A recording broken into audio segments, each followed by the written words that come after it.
నజరేయుడైన యేసు క్రీస్తు నామంలో అడిగి వేడుకుంటున్నాం తండ్రి. ఆమేన్, ఆమేన్.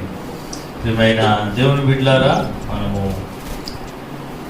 చదువుకున్నటువంటి వాక్య భాగాన్ని బట్టి మనందరం కూడా కొద్ది నిమిషాలు మనము ధ్యానం చేసుకుందామండి. రోమీయులకు రాసినటువంటి పత్రిక 8వ అధ్యాయము 18వ వచనంలో రాయబడినటువంటి మాట, మన ఎడల ప్రత్యక్షము కాబోవు మహిమ ఎదుట ఇప్పటి కాలపు శ్రమలు ఎన్న తగినవి కావని ఎంచుచున్నాను. చూడండి ప్రియమైన దేవుని బిడ్డలారా, దేవుని యొక్క వాక్యము మనతో ఈరోజు మాట్లాడుతున్నటువంటి మాట ఏంటయ్యే అంటే, మన ఎడల ప్రత్యక్షము కాబోవు మహిమ ఎదుట ఇప్పటి కాలపు శ్రమలు ఎన్న తగినవి కావని ఎంచుచున్నాను. ప్రియమైన దేవుని బిడ్డలారా, ఈ యొక్క వాక్య భాగం ద్వారా దేవుడు మనతో మాట్లాడుతున్నటువంటి మాట ఏంటయ్యా అంటే, దేవుడు క్లియర్గా సూటిగా మనతో చెప్తున్నాడు, ఇదిగో ఇప్పటి కాలపు శ్రమలు అంటే ఈ లోకములో ఇప్పటి కాలం అంటే ఈ రోజు జరుగుతున్నటువంటి సమయం, సందర్భం, శ్రమలు, వేదనలు, బాధలు, వీటన్నిటినీ బట్టి దేవుడు ఏం చెప్తున్నాడయ్యా అంటే, ఇప్పటి కాలపు శ్రమలు ఎన్న తగినవి కావని ఎంచుచున్నాను. దేవుడు అంటున్నాడు, అయ్యా ఈ రోజుల్లో శ్రమలుంటాయి, బాధలుంటాయి, పరిస్థితులు తారుమారేటువంటి అవకాశాలు ఉంటాయి. ఇదిగో దేవుడు చెప్పబోయేటువంటి ఆ ఉగ్రత దినాలు వచ్చే సమయంలో ఇంకా కూడా మరి భయంకరంగా ఉండేటువంటి పరిస్థితులు చాలా చాలా ఉన్నాయనే చెప్తున్నాడండి దేవుడు. కానీ దేవుడు చెప్తుంది ఏ మాట అయ్యా అంటే, ఏ సమయం గురించి అయ్యా అంటే, ఇప్పటి కాల శ్రమలు. ఇప్పటి కాలం అంటే జరుగుతున్నటువంటి కాలంలో మనం ఎదుర్కోబోతున్నటువంటి శ్రమలు, వస్తున్న శ్రమలలో ఉన్నటువంటి ప్రతి సందర్భాన్ని గురించి దేవుడు మనకి గుర్తు చేస్తున్నటువంటి మాట ఏంటయ్యా అంటే, ఇప్పటి కాలపు శ్రమలు మనకి ఏంటండి, ఏమని చెప్తున్నాయండి, ఎన్న తగినవి కావని ఎంచుచున్నాను. ఎన్న తగినవి కాదంట. ఈ వస్తున్నాయే శ్రమలు, ఈ వస్తున్నాయే బాధలు దేవుడి యొక్క ప్రార్థనకి నిన్ను దూరం చేస్తూ, దేవుడి యొక్క మందిరానికి నిన్ను దూరం చేస్తూ, దేవుడి దగ్గర సమయం గడపాలనేటువంటి ఆ సమయాన్ని కూడా దొంగిలించబడేటువంటి స్థితిలో, తరుణములో మనం ఉన్నప్పుడు దేవుడు అంటున్నాడు, అయ్యా ఈ శ్రమలు చూసి నువ్వు భయపడుతున్నావా? ఇప్పుడు ఈ శ్రమలను చూసి నువ్వు బాధపడుతున్నావా? ఇప్పుడు దేవుడి యొక్క సన్నిధిలో నేను ప్రార్థన చేసిన, మొరపెట్టిన, గోజాడినా, ఎందుకు ఈ శ్రమలు నన్నే విసిగిస్తున్నాయి, నా వెనకాలే పడుతున్నాయి అని మనం చాలా మంది కూడా కృంగిపోయినటువంటి స్థితిలో మనం ఉన్నట్లుగా దేవుని యొక్క వాక్యం మనతో మాట్లాడుతున్నాడు. ప్రియమైన దేవుని బిడ్డలారా, అందరికీ శ్రమలు ఉంటాయి. సముద్రంలో అలలు, మనిషి జీవితంలో శ్రమలు ఎప్పుడూ కూడా ఆగిపోయేవి కాదు. మనం ఎక్కడున్నామయ్యా అంటే, దేవుడు చెప్తున్నటువంటి మాట, మనం పరుగు పందెంలో ఉన్నామంట. ఎక్కడున్నామండి? పరుగు పందెంలో ఉన్నాం. ఏ పరుగు పందెంలో ఉన్నాం? ఆత్మీయతని జయించిన వారిగా మనం నిలబడటానికి, జీవ కిరీటాన్ని పొందుకోవటానికి, ఆ సర్వోన్నతుడైనటువంటి ఆ దేవుని యొక్క సన్నిధానంలో నిలబడి ఆయన ఆరాధించేటువంటి గొప్ప తరుణాన్ని నువ్వు నేను పొందుకోవటానికి, ప్రియమైన దేవుని బిడ్డలారా, దేవుడు మనల్ని ఆ పరుగు పందెంలో ఈ భూమి మీద మనల్ని ఉంచాడండి. నువ్వు ప్రార్థన చేస్తానే ఉంటావు, నీకు ఎదురు ఏదో ఒక బాధ వస్తూనే ఉంటుంది. నువ్వు ప్రార్థన చేస్తానే ఉంటావు, నీకు ఏదో ఒక సమస్య వస్తూనే ఉండిద్ది. నువ్వు ప్రార్థన చేస్తానే ఉంటున్నావు, కానీ నువ్వు భక్తిలో దిగజారిపోయినటువంటి పరిస్థితుల్లోనే నువ్వు కనబడుతున్నావు. అయ్యా ఎందుకు ఎందుకు ఈ విధంగా అంటే దేవుడు మనతో చెప్తున్నటువంటి మాట ఏంటయ్యా అంటే, ఇప్పటి కాలపు శ్రమలు ఎన్న తగినవి కాదు. నువ్వు అనుభవిస్తున్నావే శ్రమలు, నువ్వు అనుభవిస్తున్నావే సమస్యలు, నువ్వు ఇరుక్కుపోయావే, చిక్కుకుపోయావే, ఈ శ్రమలంట ఎన్న తగినవి కాదు అంటే అసలు లెక్కలో కూడా రావంటున్నాడు. అదేంటండి, బాధ పడేవాడికి తెలిసిద్దండి ఆ బాధ, శ్రమ పడేవాడికి తెలిసిద్దండి, నిండా మునిగినోడికి తెలిసిద్దండి ఆ బాధ అని మీరు అనుకుంటారు. కానీ దేవుడు అంటున్నాడు, మన భవిష్యత్తును చూసి, ఇదిగో నువ్వు తండ్రి అయిన దేవుడి దగ్గర ముందు నువ్వు నిలబడతావు చూసావు ఆ రాజ్యంలో, అప్పుడు నువ్వు అనుకుంటావు, నేను పడినటువంటి శ్రమలు ఒక శ్రమలా, నేను పడినటువంటి శ్రమలు ఆ యొక్క శ్రమలా అని చెప్పి నువ్వు అనుకుంటావు. ప్రియమైన దేవుని బిడ్డలారా, ఇంకా నువ్వు ఎక్కడున్నావో తెలుసండి, దేవుని యొక్క రెండు చేతులు, ఆ యొక్క రెండు చేతులు మధ్యలోనే ఇంకా నువ్వు ఉన్నావు. రెండు చేతుల మధ్యలోనే ఇంకా నువ్వు ఉన్నావు. ఒక్కొక్క శ్రమని తలుచుకుంటే, ఒక్కొక్క ఇబ్బందిని తలుచుకుంటే, ఇప్పుడు ఉన్నటువంటి శ్రమలు అసలు నువ్వు లెక్కే చేయవండి. నువ్వు ఇంకా క్షేమమైన పరిస్థితుల్లోనే ఉన్నావు. నీకంటే దారుణమైనటువంటి శ్రమలు అనుభవిస్తూ కూడా వాళ్ళకి అసలు పరిష్కారం ఎటు నుంచి వచ్చిద్దా, ఎటు వెళ్తే ఎటు దారి తెలిసిద్దా, ఎటు తెరవబడతామా, ఎటు తప్పించుకుంటామా, ఎటు వెళ్తామా అనేటువంటి పరిస్థితులు కూడా చాలా మందికి ఉన్నాయి. ఎవరు కూడా ఈ రోజుల్లో నీ సమస్య ఏంటయ్యా అని నువ్వు చిన్నపిల్లోడిని అడిగినా సరే, చిన్నపిల్లోడు కూడా ఏదో చెప్తాడు. అమ్మా బిస్కెట్ కొనివ్వట్లేదు, నానా చాక్లెట్ కొనివ్వట్లేదు, ఆడికి కూడా ఏదో ఒక సమస్య ఉంది. ప్రియమైన దేవుని బిడ్డలారా, సమస్యలో మనం ఉన్నప్పుడు మనం ఆధారపడాల్సింది ఎవరి మీదండి? ఆ నజరేయుడైన యేసుక్రీస్తు మీద. దేవునికి స్తోత్రం, దేవునికి స్తోత్రం. ప్రియమైన దేవుని బిడ్డలారా, మనము ఈ యొక్క శ్రమలో మనం ఉన్నప్పుడు మనం ఎలాంటి వారము కాదంట, ఆ శ్రమలు ఎన్నికకి కూడా రావంట. ఇంకా కొంతమంది అనుభవిస్తున్నారంట భయంకరమైనటువంటి శ్రమ. నిన్న శనివారం రోజు మధ్యాహ్నం స్వామి, నేను ఒక చోట నుంచి ఒక చోటకి వెళ్తుంటే కుర్రోడే గట్టిగా 25 సంవత్సరాలు కూడా ఉండవు,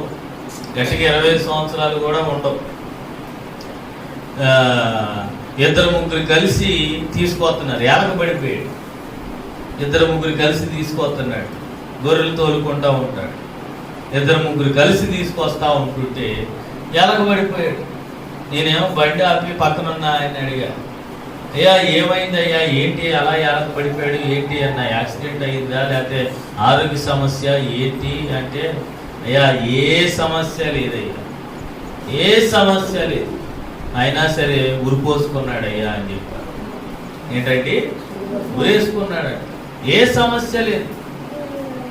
ఆ తర్వాత ఇంటి పక్కన ఉన్న వాళ్ళని అడిగితే ఆయన చెప్తున్నాడు, ఏం చెప్తున్నాడో తెలుసండి, అయ్యా ఒక 5 నెలల క్రితమే పెళ్ళయింది, వారి భార్య నెల తప్పింది, అంటే ప్రెగ్నెన్సీ వచ్చింది. ఈయనేమో వద్దంటున్నాడు, ఆమెమో ఉంచుకుంటానంట. ఆ చిన్న మాట వల్ల వెళ్ళిపోయాడు, గదిలోకి వెళ్ళిపోయి తలుపేసేసుకొని ఉరేసేసుకున్నాడు. ఈయన వద్దన్నాడంట, ఆమె ఉంచుకుంటానంట. పెళ్ళయిన తర్వాత 5 నెలలు అసలు సంతానం కలగని వాళ్ళు హాస్పిటల్లోకి వెళ్ళి లక్షలు ఖర్చు పెడుతుంటే, ఈయనేమో వాళ్ళ భార్యకి ప్రెగ్నెన్సీ వచ్చింది. భార్యకి రాకపోతే, ఆ పెళ్లి చేసుకున్న తర్వాత భార్యకి ప్రెగ్నెన్సీ రాకపోతే ఇంకేమొచ్చిందండి? ఇంకా ఏ జబ్బు వస్తేనే నువ్వు బాధపడాలి. దేవుడు ఇంకా మీ ఇద్దరికి తోడుగా ఇంకొక తోడునిస్తుంటే సంతోషించకుండా ఏం చేశాడండి? వెళ్ళి వేసుకున్నాడు. రోడ్డు యాలకు పడిపోయాడు. పరిస్థితి కనుక కొద్దిగా తారుమారు అయింది అనుకోండి, ఆ భార్య పరిస్థితి ఏంటి, ఆ కడుపులో ఉన్న పిల్లోడి పరిస్థితి ఏంటి? పెళ్ళి 5 నెలలు అయింది, గట్టిగా ఇద్దరికి 25 సంవత్సరాలు కూడా ఉన్నాయి. ఒకసారి ఆలోచించండి, అసలు వాళ్ళు తీసుకునేటువంటి ఆ యొక్క సమస్యలో వాళ్ళకి అలాంటి ఆలోచనలు, అలాంటి పడిపోయిన పరిస్థితి, అలాంటి కృంగుదల ఎందుకు వస్తుందయ్యా అంటే వాళ్ళకి సరైనటువంటి దేవుడు వారికి లేకపోవటమే బట్టే. దేవుడి దగ్గరికి వెళ్దాం, పరిష్కారం తెచ్చుకుందాం. అసలు ఏంటి ఇక అంత శుభకార్యం జరిగినా ఇంక అందులో కూడా ఆనందం ఆ మనిషికి కనపడలేదంటే ఆ మనిషి చుట్టూ ఏం కమ్మేసినట్టండి? చీకటి కమ్మేసినట్టే. ఒక్కసారి ఆలోచించండి. భార్య గర్భవతి అయితే ఉరేసుకునే వాళ్ళు ఎవరైనా ఉన్నారండి? సంతోషించి పండగ చేసి పార్టీ చేసుకొని కొద్దిగా మందు అలవాటు ఉన్నవాడు అయితే ఒక క్వార్టర్ వేసి తన ఫ్రెండ్స్ కూడా ఇంకో క్వార్టర్ ఇచ్చాడు. అవును కదా? అలాంటి పని చేయకుండా సంతోషించడం మానేసి ఏం చేసుకున్నాడండి? గురి పోసుకున్నాడు.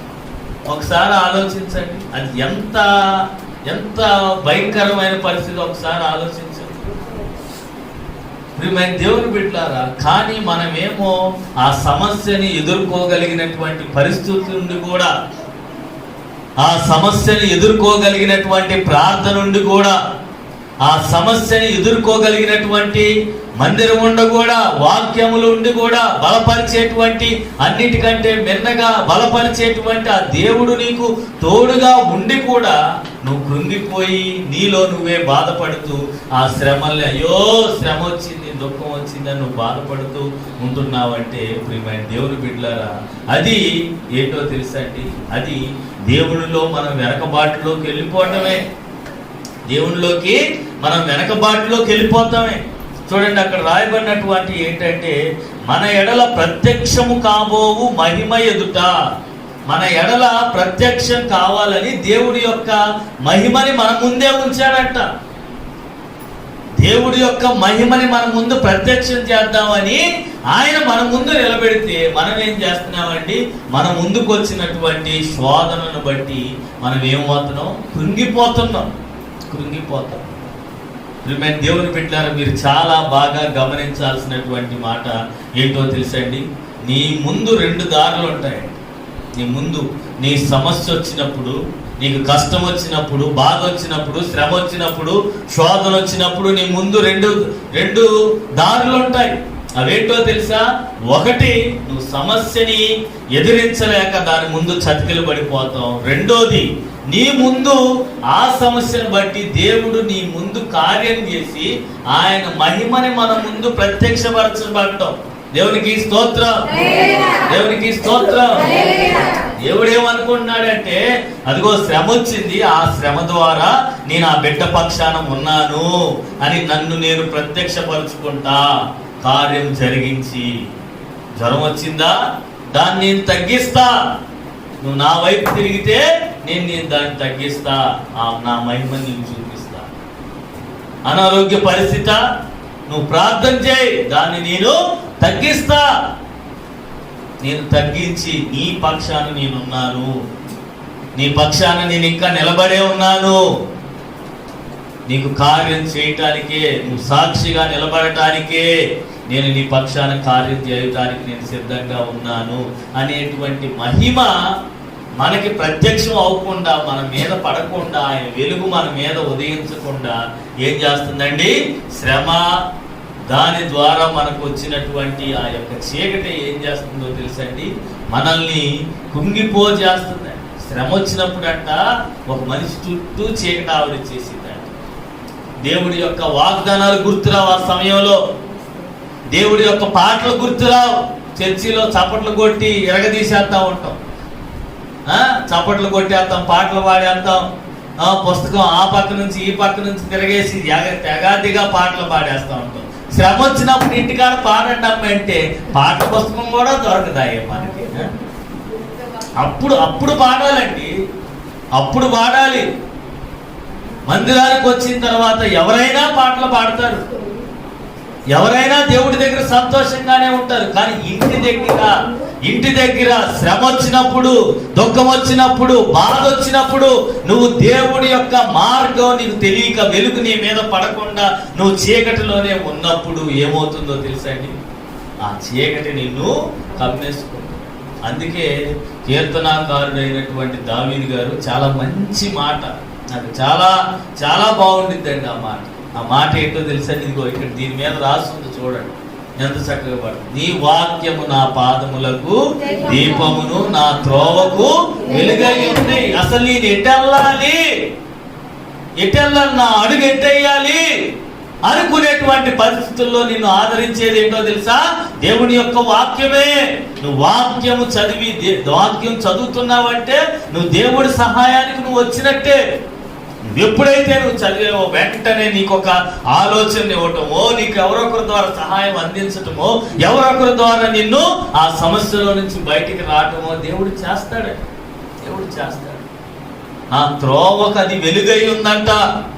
నువ్వు చీకటి నీ చుట్టూ కమ్మేసినప్పుడు ఆ వాక్యమే దీపంలాగా నీకేం చేసిందంటండి, త్రోవను చూపెట్టింది. చూడండి ఎంత క్లియర్ గా దేవుడు చెప్తున్నా సరే ప్రియమైన దేవుని బిడ్డలారా, మనం చేయలేకపోతున్నాం.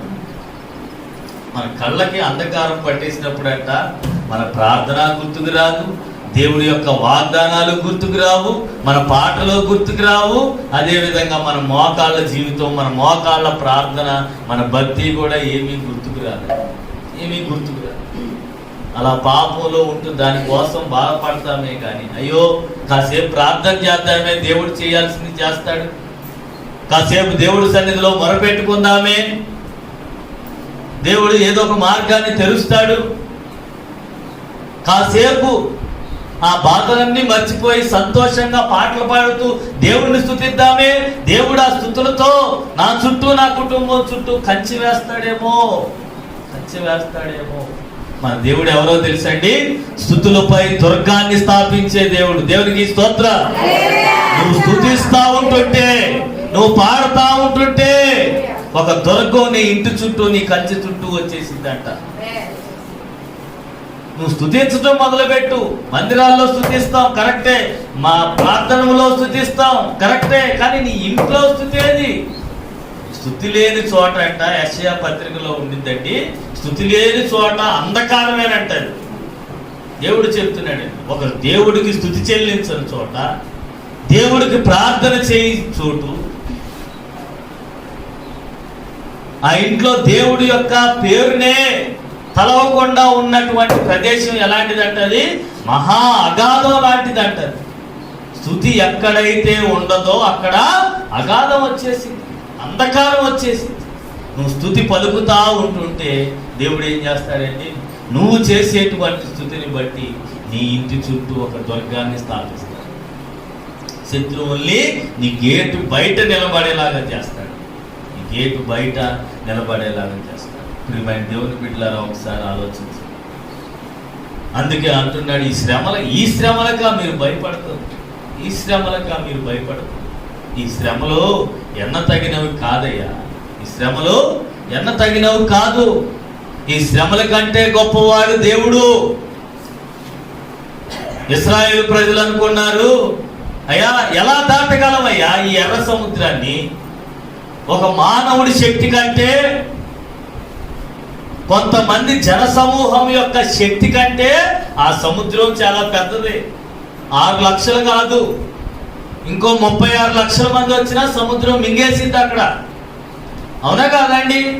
6 లక్షల మంది కాదండి, ఇంకో 36 లక్షల మంది వచ్చినా సముద్రం, ఎంతమంది వచ్చినా సరే సముద్రంలో పడిపోయి చచ్చిపోతారే కానీ సముద్రం మింగేసిందే కానీ ఎవరిని కూడా రక్షించదు. అలాంటి సముద్రాన్ని దేవుడు ఏం చేశాడో తెలుసా? అప్పుడు అంటున్నాడు మోషే ఏమంటున్నాడో తెలుసా అండి? ఓ పక్కనేమో సముద్రం ఎదురుగా ఉంది, వెనకాలేమో ఇశ్రాయేలు ప్రజలు. వీళ్ళు నడుచుకుంటా వచ్చేసారు, దేవుడి దిక్కును నడవమన్నాడని వీళ్ళు నడుచుకుంటా వచ్చేసారు. తీరా చూస్తే అక్కడ ఏమంటే వచ్చిందండి? ఎర్ర సముద్రం వచ్చింది. ఇప్పుడంటే మనకు తెలుస్తున్నాయి. ఇలా స్ట్రైట్కి వెళ్తే ఏమొచ్చిందయ్యా? హైదరాబాద్ వచ్చిందండి. ఇలా స్ట్రైట్కి వెళ్తే ఏమొచ్చిందయ్యా? మైలవరం వచ్చిందండి. ఇలా స్ట్రైట్కి వెళ్తే ఏమొచ్చిందయ్యా? విజయవాడ వచ్చింది.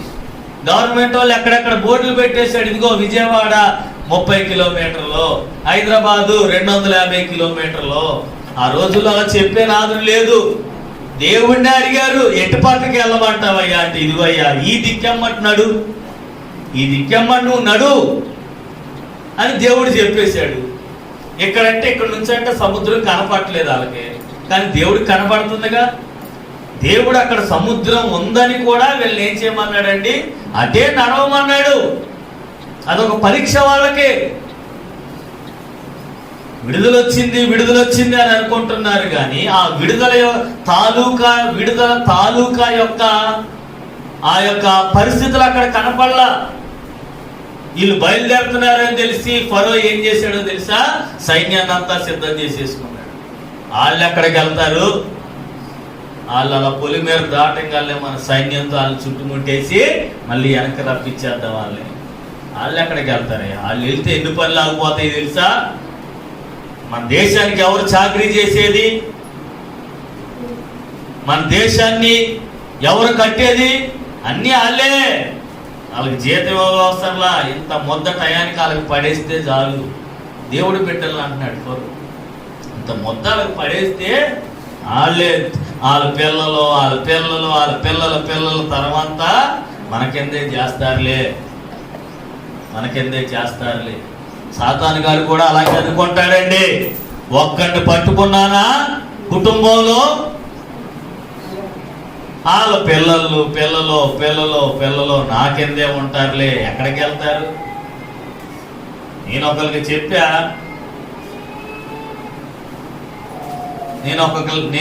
చెప్పా సాతాను గారు అంటాం.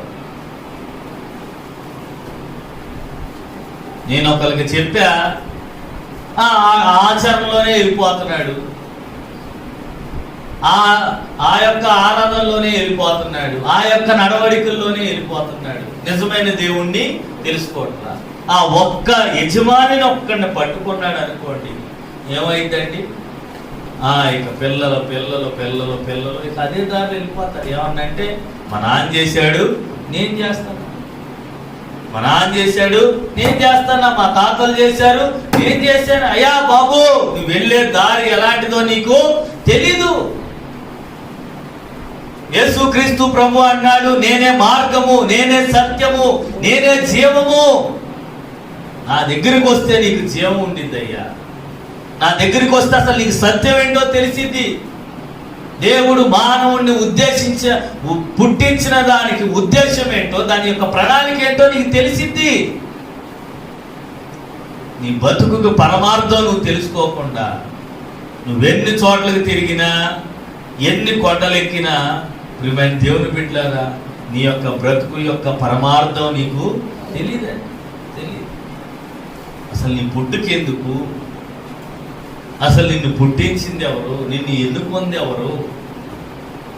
నిన్ను నడిపించేది ఎవరు అని నువ్వు గనక తెలుసుకోకపోతే, ప్రియమైన దేవుని బిడ్డలారా, నువ్వు ఇంకా అంధకారంలోనే ఉన్నట్టు. ఆ అలవాటు పడిపోయారండి. ఎవరో ఇశ్రాయేలు ప్రజలు ఐగుప్తుల్లో వచ్చారు, సముద్రం దగ్గర ఆగారు. మోషేని ఇక తిడతాం మొదలు పెట్టారు. ఏంటయ్యా, ఏంటి ఈ శ్రమ? ఏంటి మాకు? ఐగుప్తు దేశంలో శ్మశానాలు లేవనా, సమాధులు లేవనా? మమ్మల్ని తీసుకొచ్చి సముద్రంలో పడేశావు. శుభ్రంగా అక్కడే మొన్నదేదో తిని అక్కడే పని చేసుకొని 4 రోజులన్నా బతికే వాళ్ళకయ్యా. వాళ్ళ చేతుల్లో చిత్రహింసలు పడుతుంది. నువ్వు తీసుకొచ్చి ఈరోజే చంపేసేలాగున్నావే. వాళ్ళకి తెలియట్లా. దేవుడు వాళ్ళ కళ్ళ ముందే ఏం చేశాడో తెలుసండి? 10 తెగుల్ని రప్పించాడు. వాళ్ళ కళ్ళ ముందే చూశారు. మరణపు దోత వచ్చినా సరే ఇశ్రాయేలు ప్రజల్లోకి రాలేకపోయింది. కప్పలు, దోమలు, మిడతల దండు, ఎన్ని తెగుళ్ళు వచ్చినా సరే అవేమి కూడా వాళ్ళ దగ్గరికి రాకుండా ఐగుప్తు ప్రజల దగ్గరే ఉండిపోయినాయి కదా. మన దేవుడు మన దగ్గరికి రానివ్వలేదు కదా అనేటువంటి ఆ యొక్క జ్ఞానం వాళ్ళకి ఏమైపోయిందండి? మూసుకుపోయింది. అంధకారం చుట్టేసింది వాళ్ళకి. అలాగే మాట్లాడుతున్నారు ఎర్ర సముద్రం దగ్గర. దేవుడు అంతంత గొప్ప కార్యాలు అక్కడ చేసుకొని మిమ్మల్ని తీసుకొని వస్తే, ఈ ఎర్ర సముద్రంలో నుంచి కూడా దేవుడు నాకు ఏదో ఒక దారి దయచేస్తాడని విశ్వాసం ఉంచకుండా ఏం చేస్తున్నారో తెలుసండి? వాళ్ళు కూడా శ్రమ దినాన్న వాళ్ళు కూడా కుంగిపోయారు. ఏం చేయమంటావు మోషే? వాళ్ళకి లొంగిపోమంటావా, లేకపోతే సముద్రంలో పడి చావమంటావా అంటే, మోషే గారు ఏం చేశారో తెలుసండి? మోషే గారు ఒంటరిగా పక్కకు వచ్చి మోకాళ్ళు వేసి ఆ చేతికర్రను పైకెత్తి ప్రార్థన చేస్తున్నాడు దేవుడికి. అయ్యా ఏంటి నన్ను ఇలా మాట్లాడుతున్నారు? నువ్వు తీసుకురమ్మంటేనే కదా నేను తీసుకొచ్చాను, నువ్వు నడిపించమంటేనే కదా నేను నడిపించాను, నువ్వు ఇక్కడ దాకా నడిపించమంటేనే కదా, తీసుకురమ్మంటేనే కదా నేను తీసుకొచ్చాను, తీసుకొచ్చి ఇక్కడ వదిలేసావేంటని నిన్ను నమ్మకుండా వారు భయంకరమైనటువంటి మాటలు సనుగుడు మాట్లాడుతున్నారయ్యా. ఏం చేయమంటావు అంటే దేవుడు వెంటనే అన్నాడయ్యా, ఇదిగో మోషే, సముద్రం అడ్డుగా ఉందని నువ్వు బాధపడుతున్నావా? ఇదిగో ఆ సముద్రం దగ్గరికి వెళ్ళి నీ చేతిలో ఉంది చూసావా, నేను ఇచ్చానుగా కర్ర, నేను ఇచ్చానుగా నీకు ఆ కర్ర, అది నువ్వు కింద పడేసినప్పుడు ఏమైంది? పాము అయింది. ఇప్పుడు నువ్వు అదే కర్రతో నువ్వేం చేస్తావంటే వెళ్ళి సముద్రాన్ని కొట్టిన వెంటనే ఏమవుతుంది? నీ అది రెండు చీలికలుగా అయిపోయి ఆరిన నేలపై మీరు నడుస్తారు అని చెప్పంగానే వెళ్ళి కొట్టాడండి.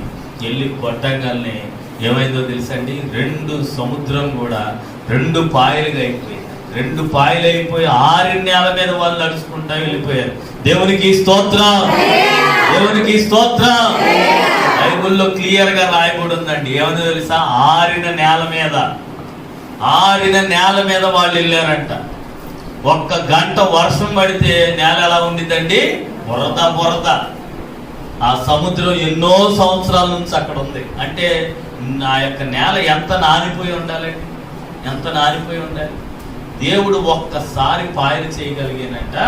చేసిన తర్వాత అంట అక్కడ బురద అనేది కనపడలేదంట. ఆరిన నేల మీద వాళ్ళు నడుచుకుంటా వెళ్ళిపోయారు. ఆ దేవుడే నీ దేవుడు కూడా.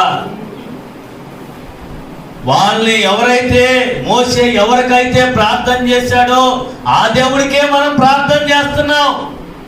ఆ ఎర్ర సముద్రం కంటే గొప్పదా నీ సమస్య? ఆ ఎర్ర సముద్రం కంటే బలమైందా నీ సమస్య? ఆ ఎర్ర సముద్రం కంటే పెద్దదా చిన్నదా నీ సమస్య? దేవుని బిడ్డలారా, ఆ రోజు మోషే ఎలాగైతే మోకాళ్ళేసి ప్రార్థన చేశాడు, ఆ కర్రతో కొట్టమన్నాడు కదండి. ఆ కర్ర దేనికి సాదృశ్యమో తెలుసండి? దేవుడి యొక్క వాగ్దానాలకి సాదృశ్యం. దేవునికి స్తోత్రం, గట్టిగా చెప్పాలి. హల్లెలూయా. దేవుడు వాగ్దానాలతో నీకు వచ్చిన శ్రమను కొట్టు. ఆపత్కాలంలో నువ్వు నన్ను నమ్ముకోదగిన దేవుడని నువ్వు చెప్పావు కదయ్యా. నీవే నా ఆశ్రయము, నా కోట, నా కొండ, నా దాగుచోటు నీవే అని నువ్వు నాకు చెప్పావు కదయ్యా. నువ్వెందుకు నా పక్షాన్ని కార్యం జరగట్లా? నువ్వు మోకాళ్ళేసి దేవుడిని అడుగు. దేవుడి యొక్క వాక్యాన్ని ఎత్తిపెట్టి ప్రార్థన చేయి. ఆపత్కాలంలో నువ్వు నాకు మొరపెట్టు, నేను నీకు ఉత్తరం ఇస్తానన్నాడా లేదా? ఇస్తానన్నాడా? వస్తానన్నాడా? ఉత్తరం ఇస్తానన్నాడు. అంటే మాట్లాడతానన్నాడు. ఆయన మాట్లాడతానన్నాడు. ఆపత్కాలంలో నాకు మొరపెట్టు. నువ్వు భూదిగంతముల నుండి, భూగర్భంలో నుండి నువ్వు మొరపెట్టినా సరే ఆయన నీకు రక్షించడానికి ఆయన చేయిని తప్పకుండా నీకు అందిస్తాడు. దేవునికి స్తోత్రం, దేవునికి స్తోత్రం. దేవుని బిడ్డలారా, అంత గొప్ప దేవుణ్ణి నువ్వు కలిగి ఉండి, అంత బలమైన దేవుణ్ణి నువ్వు కలిగి ఉండి ఎందుకు దేవుడు చెప్తున్నాడు ఈ మాట చూడండి. ఇప్పటి కాలం శ్రమలు ఎన్న తగినవి కావని ఎంచుచున్నాను. ఎందుకో తెలుసా? ఆయన మన ముందు ఉంచినటువంటి ఆ మహిమంట మన ముందు ప్రత్యక్షం అవటానికి దేవుడి శ్రమల్ని పెడుతూ వస్తున్నాడంట. ఏం చేస్తున్నాడండి? శ్రమల తర్వాత నువ్వు దేవుడు మహిమను చూస్తావు. ఆమేన్ అందరూ. ఆమేన్. శ్రమల తర్వాత నువ్వు దేవుడు మహిమను చూస్తావు. ఒక ఇంజెక్షన్ తర్వాత నీ జ్వరం తగ్గిపోయి ఎలాగైతే చెమటలు పోసుకొస్తాయో, నువ్వు శ్రమ అనుభవించిన తర్వాత నువ్వు ప్రార్థన చేస్తే, నువ్వు నిలకడగా ఉంటే, ఓర్పుగా ఉంటే, సహనంగా ఉంటే దేవుడు మహిమను చూస్తావు. దేవుడు మహిమను చూస్తావు. అయ్యా ఆ పక్షాన ఉన్నావని నువ్వు రుజువు చేయటానికే నా ఈ శ్రమ. నా ముందు అంతమంది శత్రువులు ఉన్నా సరే వాళ్ళందరి ముందు నేను నిన్ను నిలబెడుతున్నాను, నేను నిన్ను కాపాడుతున్నాను అని చెప్పడానికేనా ఈ శ్రమ అని మనం గ్రహించాలండి. నిన్ను పడగొడదామని, నిన్ను మింగేద్దామని, చీకటిలో గాఢాంధకారంలో నిన్ను పడేయాలని దేవుడు ఎన్నో ఎన్నో ప్రణాళికలు ఆ దేవుడు నీ చుట్టూ ఉన్నా సరే, సాతాను గాడి దృష్టిలో నీ చుట్టూ ఉన్నా సరే దేవుడు ఏం చేస్తున్నాడో తెలుసండి, వాటన్నిటిని బట్టి అయ్యా నువ్వు అటు కాదు చూసేది, ఇటు ఇటు చూడు, నువ్వు నా వైపు చూడు. పేతురు గారికి కూడా ఒక ఆశ వచ్చింది, అయ్యా నువ్వు సముద్రం మీద నడుస్తున్నావు కదా, నేను కూడా నడుస్తావా అన్నాడు. నడుస్తానయ్యా అన్నాడు. సరే రా అన్నాడు. సరే వచ్చాడు. ఆయన వచ్చిన తర్వాత దేవుణ్ణి చూసినంతసేపు బాగానే నడిచాడండి. ఏంటండి, దేవుణ్ణి చూసినంతసేపు బాగానే నడిచాడు. మనం కూడా ఏం చేస్తామో తెలుసండి, దేవుణ్ణిలో నమ్మకంగా ఉన్నంతసేపు బండి బాగానే వెళ్ళిద్ది. ఎప్పుడు దేవుడు చేయొద్దన్నది చేస్తామో అప్పుడే బండి ఏం చేయొద్దండి, జారి కింద పడిపోయింది. ఎప్పుడు దేవుడు చేయొద్దన్నది చేస్తామో అప్పుడే బండి కింద పడింది. పేతురు కూడా అదే అన్నాడు, అయ్యా నువ్వు నా వైపు చూసుకుంటూ రాయ్యా అని చెప్పి అనగానే సముద్రం మీద నడిచాడండి. 2 అడుగులు వేసాడు. ఎప్పుడైతే ఆయన మనసులో ఏమొచ్చింది, అమ్మో సముద్రంలో తుఫాన్ వస్తుంది కదా, వస్తుందా తగ్గిందా అని ఈయన చూశాడంట. ఏంటండి, వస్తుందా తగ్గిందా అని ఈయన చూశాడంట. ఈలోపే ఏమైందండి, ఈయన మునిగిపోవటం ప్రారంభించాడు. మనం కూడా అంతేనండి. ఇక్కడ సీరియస్ గా ఆరాధన జరుగుతుంది. అందరం కూడా 2 చేతులు పైకెత్తి యేసయ్యా యేసయ్యా స్తోత్రమయ్యా స్తోత్రమయ్యా అని అంటా ఉంటాం, ఆరాధన చేస్తూ ఉంటాం, ఇంట్రెస్ట్ గా వాక్యం వింటా ఉంటాం. ఈలోపే వస్తూ ఉంటాయి అన్ని.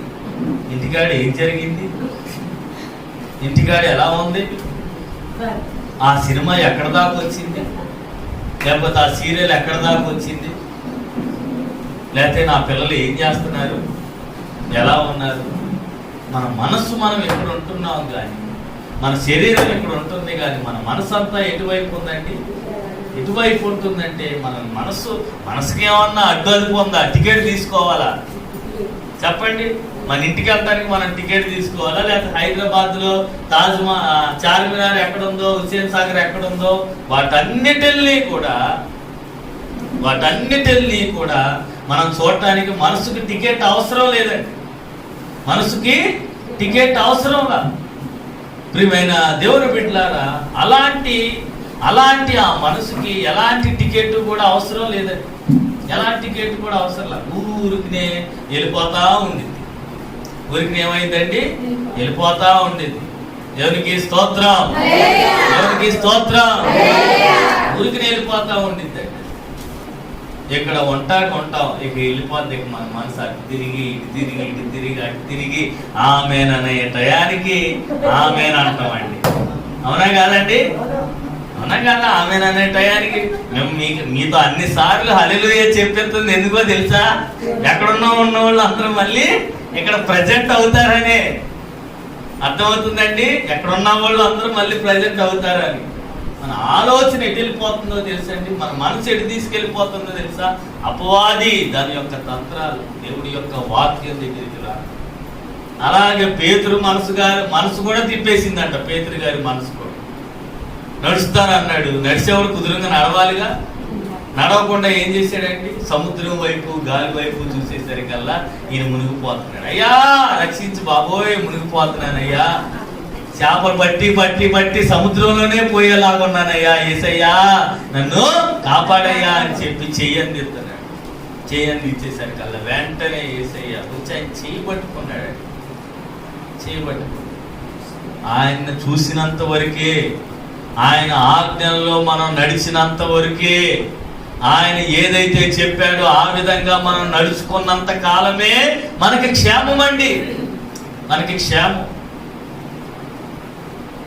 ఆ ఇశ్రాయేలు ప్రజలు కూడా ఎప్పుడైతే ఆ ఎర్ర సముద్రాన్ని దాటారో అప్పుడు వాళ్ళకి విడుదల వచ్చింది, విమోచన వచ్చింది. ఆ ఫరో యొక్క బానిస బ్రతుకుల నుంచి వాళ్ళకి ఏమొచ్చిందండి, సంఖ్యలు వచ్చిందండి. మరొక సందర్భంలో అంటాడండి పౌలు గారు, ఏమంటారో తెలుసండి, ఆ ఇశ్రాయేలు ప్రజలందరూ కూడా ఆ పాయలుగా చేర్చబడిన ఎర్ర సముద్రంలో నడిచి బాప్తీసాన్ని ఆ విధంగా పొందారంట. దేవునికి స్తోత్రం, దేవునికి స్తోత్రం.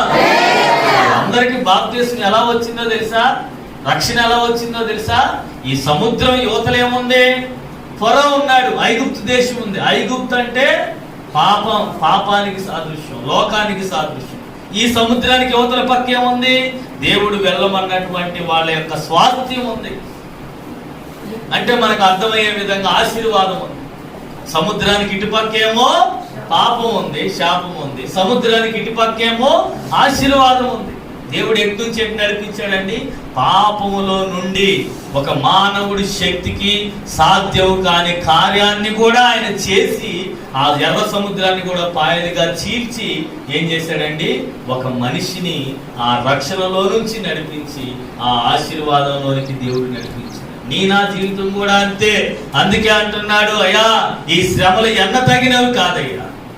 దేవుడు నీ ముందు ఉంచబోతున్నాడే ఆ మహిమ, దేవుడు నీ ముందు ఉంచబోతున్నాడే ఆ జీవ కిరీటం, దేవుడు నీ ముందు ఉంచబోతున్నాడే ఆ పరలోక రాజ్యం. దాంట్లో నువ్వు నిలబడినప్పుడు నీవు పడినటువంటి ఆ శ్రమలంట అసలు లెక్కలోనికే రావంట.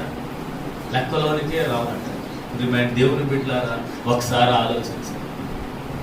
మన యొక్క భక్తి ఎలాగైపోయిందయ్యా అంటే, చిన్న ఏదైనా ఇబ్బంది వస్తే ఏమైపోతున్నామండి? గలిబిలైపోతాం. ముందు మందిరం మానేస్తాం.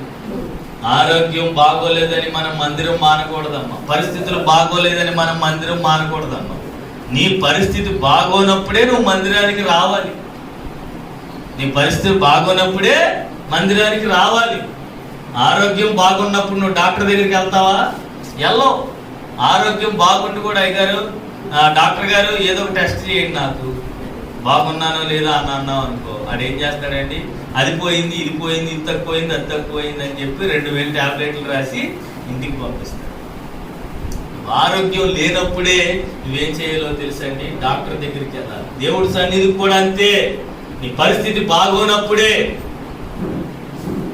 నీ యొక్క సమస్యల్లో నువ్వు కూరుకుపోతున్నప్పుడే, నీకు ఆరోగ్యం బాగోనప్పుడే నువ్వు దేవుడి దగ్గరికి రావాలి.